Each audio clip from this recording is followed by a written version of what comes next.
എല്ലാവർക്കും easy English for you എന്ന ചാനലിലേക്ക് വീണ്ടും സ്വാഗതം. ഇന്ന് നമുക്ക് പഠിക്കുവാനുള്ള വിഷയമാണ് പ്രൊനൗൺസ്. മലയാളത്തിൽ പറയുമ്പോൾ സർവനാമങ്ങൾ എന്നാണ്. അത് പറയുന്നതിന് മുമ്പ് ഇന്ന് പുതിയതായിട്ട് ആരെങ്കിലും ട്യൂൺ ഇൻ ചെയ്യുവാണെങ്കിൽ ആ സബ്സ്ക്രൈബ് ബട്ടണിൽ പ്രസ് ചെയ്യാനായിട്ട് മറക്കരുത്. സർവനാമം അല്ലെങ്കിൽ പ്രൊനൗൺസ് എന്നാൽ എന്ത്?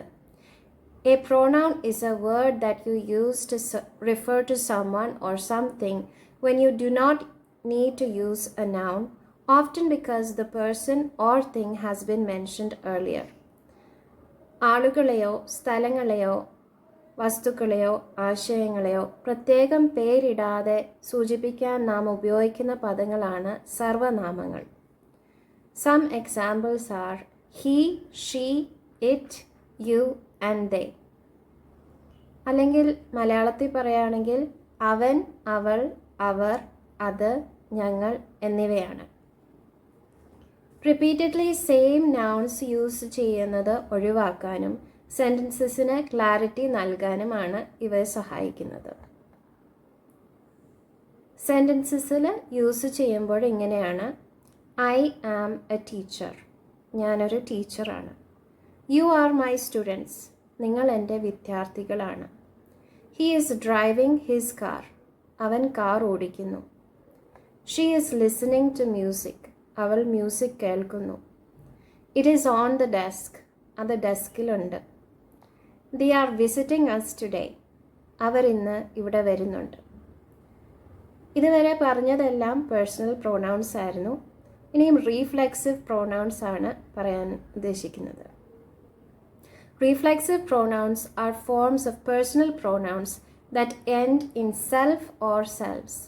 Self അല്ലെങ്കിൽ selves എന്ന വാക്കിൽ എൻഡ് ചെയ്യുന്ന വാക്കുകളാണ് റീഫ്ലെക്സീവ് പ്രൊനൗൺസ്. ഇത് യൂസ് ചെയ്യുന്നത് ഒരു പ്രൊനൗണിനെ റെഫർ ചെയ്ത് അല്ലെങ്കിൽ തന്നെത്താനെ ചെയ്യുന്ന ഒരു ആക്ഷനെ സൂചിപ്പിക്കാനാണ്. Some pronouns are myself, yourself, himself, herself. Some examples in a sentence are: I taught myself how to play the keyboard.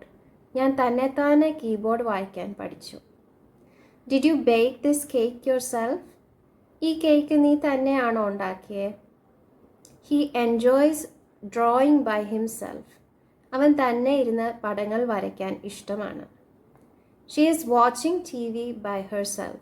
അവൾ തന്നെ ഇരുന്ന് TV കാണുന്നു. ഇനിയും പറയാനായിട്ടുള്ളത് പൊസസീവ് പ്രൊനൗൺസിനെ പറ്റിയാണ്. They show possession of a noun by replacing it.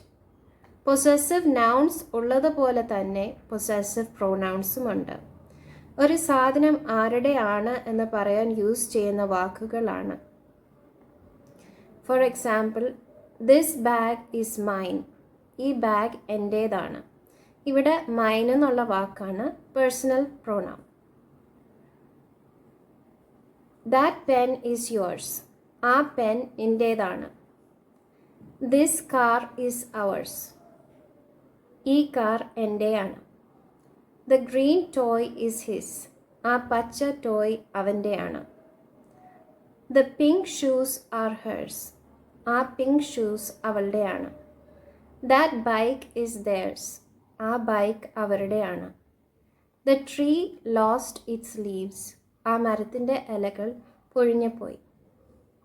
Pronounce ചെറിയ വാക്കുകളാണെങ്കിലും അവ സെൻറ്റൻസിന് സ്ട്രക്ചർ ചെയ്യാൻ നമ്മളെ സഹായിക്കുന്നു. സോ അത് സെൻറ്റൻസസിൽ ഉപയോഗിക്കുന്നത് എങ്ങനെയെന്ന് അറിയുന്നതും വളരെ ഇമ്പോർട്ടൻ്റ് ആണ്. Thank you for tuning in and hope pronouns are clear to you now. New വീഡിയോസിൻ്റെ നോട്ടിഫിക്കേഷൻ റിസീവ് ചെയ്യാനായിട്ട് സബ്സ്ക്രൈബ് ചെയ്യാൻ മറക്കല്ലേ. See you in the next video. Take care. Bye bye.